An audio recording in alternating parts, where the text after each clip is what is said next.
Арбагыла достор, мен Сейтек Накашибет шаарынан, Жапандан, Хоккайдодон.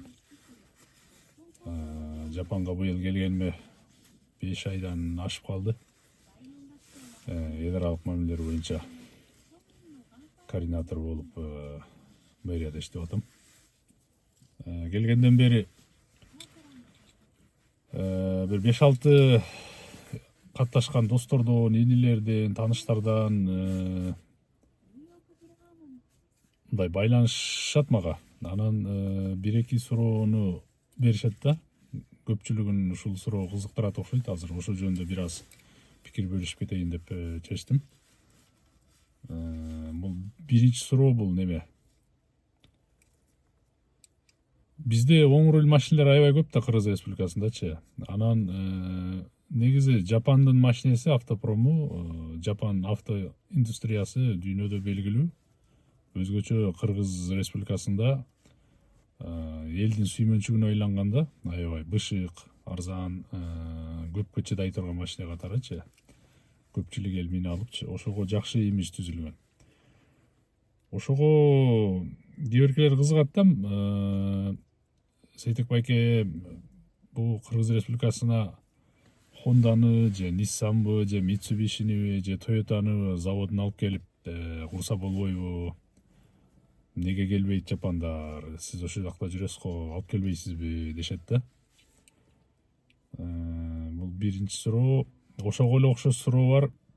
Uniqlo'ну алып келсе болобу? Сүйлөшүп бербейсизби дегендер бар. Андан сырткары ошого окшогон Жапандын белгилүү бренд компанияларын неге Бишкекке алып келсе болбойт? Неге завод куруп иштетсе болбойт? Неге жапондар келбейт деген суроо да. Ушул суроонун тегерегинде кыскача пикир бөлүшүп кетейин деп атам. Албетте мен баарын билем деп айтпайм. Мен өзүм ушу Жапан менен алака кылганыма мындай 30 жылдай болуп калды. 30 жылдан эле ашып калды окшойт. Жалпы ушу Жапанды таанып, катташып атканымачы. Анан негизи ушундай билгеним айтайын эми. Жапандар бизге завод ачышпайт чындап элечи. Себеби бир нече да. Ошондой эле биздин Кыргыз Республикасында акчасы бар, миллиондогон долларлары бар кишилер да кайрылат магачы чында. Жер берет элек, участок берет элек. Айткан акчасын да чыгарып, ошо заводду өзүбүз деле курат элек. Ушу жака технологиясын, капиталын алып келип, анан ушул жерден завод курса болбойбу эле? Honda деле боло берет, Mitsubishi деле боло берет, Toyota деле боло берет, Nissan деле боло берет дегендерчи. Негизи бунун үстүнөн иштеп аракет кылган адамдар мен байкагандан акчалуу эле бир 3-4 кишини билем да. Үстүнөн аракет кылышкан, колунан келбей калган. Колунан келбеген эми бул көпчүлүк учурда мен азыр жогоруда айтып кеткен бир нече себепке кирет да. Себептерин санап кетейин эмесе. Бул биринчиси негизи биз өтө жабык өлкөбүз да, Кыргыз Республикасы. Борбор Азиянын ортосундабыз да. Ошон үчүн туңгуюкта турабыз биз.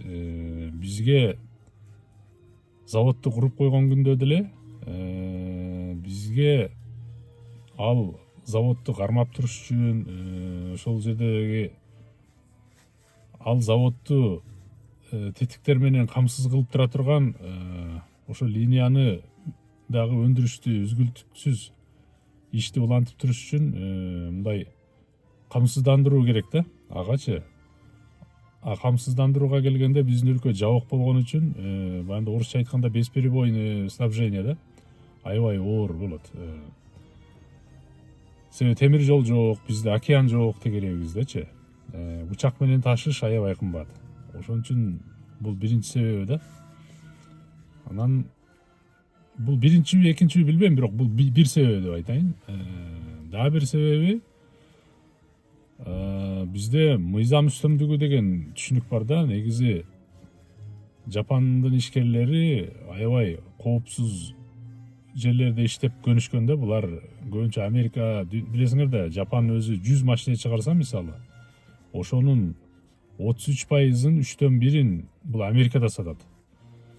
Америка билесиңер аябай мындай коопсуз базар, бизнесмендерге гарантия берилген, мыйзам үстөмдүк орногон, эч ким бизнесин талашып тартып алып кетейин деп ойлобойт да. Ошон үчүн бул өтө маанилүү да. Мыйзам үстөмдүгү орногон жактарга кетишет булар. Кытайга барышат, гарантиясы бар деп.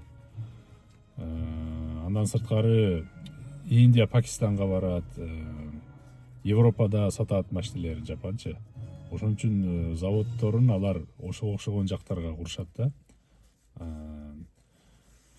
Эгер бизде проблема болуп кала турган болсо, булар биздин өлкөнү карайт да, негизи ушул өлкөдө мыйзам үстөмдүгү бар экен, адилеттүүлүк бар экен, жок экен деп ошону карашат ишкерлерчи. Себеби билесиңер да, ишкерлер аябай акчасын санашты билет да, алар риск дегенди билишет.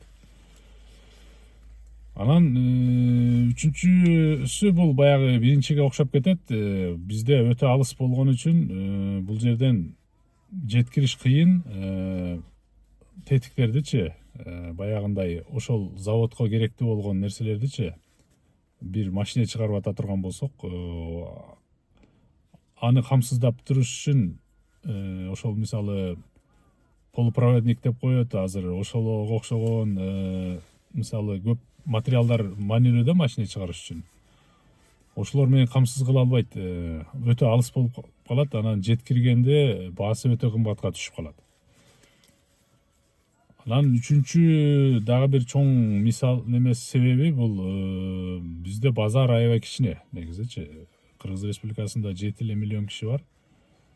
Мисалы Өзбекстанга чыга деле албайт биздикилер, себеби Өзбекстан протекционисттик саясат жүргүзөт.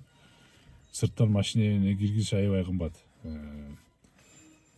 Анан ошон үчүн Борбор Азияда бизде Европадагыдай же болбосо Америкадагыдай бирдиктүү мындай өз ара бизде адам эмгеги же болбосо машинелердин бири-бирине товардын мындай ээн эркин каттап жүрүүсү мүмкүн эмес да биздечи.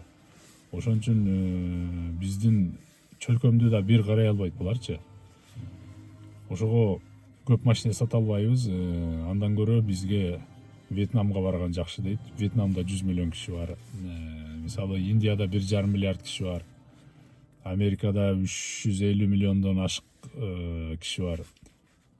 Америка менен Европа бириксе 600 миллион кишиде, мындай чоң базар.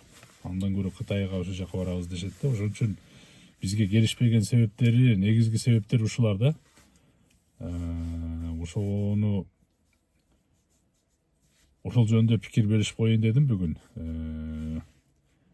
Эми албетте бирок аракет кылып булардан бир биз эми чоң автогиганттарды алып келиш мүмкүн эмес да бизгечи азырчы. Аябай оор. Андан көрө биз башка нерселерге аракет кылсак болот. Чакан жана орто бизнестин өкүлдөрүн бизге чакыруу маанилүү да биздин өлкөгөчү. Чоң гиганттар бүгүнкү күндө тилекке каршы бул кичине оорураак болот да. Эми машина тууралуу да башка темалар толтура. Мисалы мындан ары Жапон машинелери эмне болот? Кытай конкурент болуп баратат. Азыр электромашинелер көбөйүп кетти. Жапон машинелеринин келечеги эмне болот? Мисалы ошол эле Toshiba, Sony, Panasonic дегендер азыр дүйнө жүзүндө көрүнбөй калды го. Эмнеге булардан телефон чыкпайт? Баарын Кытай, Samsung, iPhone каптап кетти. Бул келечекте дагы эмне өзгөрүүлөр болот деген дагы суроолор бар. Булар жөнүндө оюмча кийин дагы бир сөз кылам деп ойлойм. Азырынча ушуну менен ушул жерден токтотоюн. Суроо берип кызыккандар ушул жерден балким айрым суроолордун жообун ала алдыңыздар го деп ойлойм да.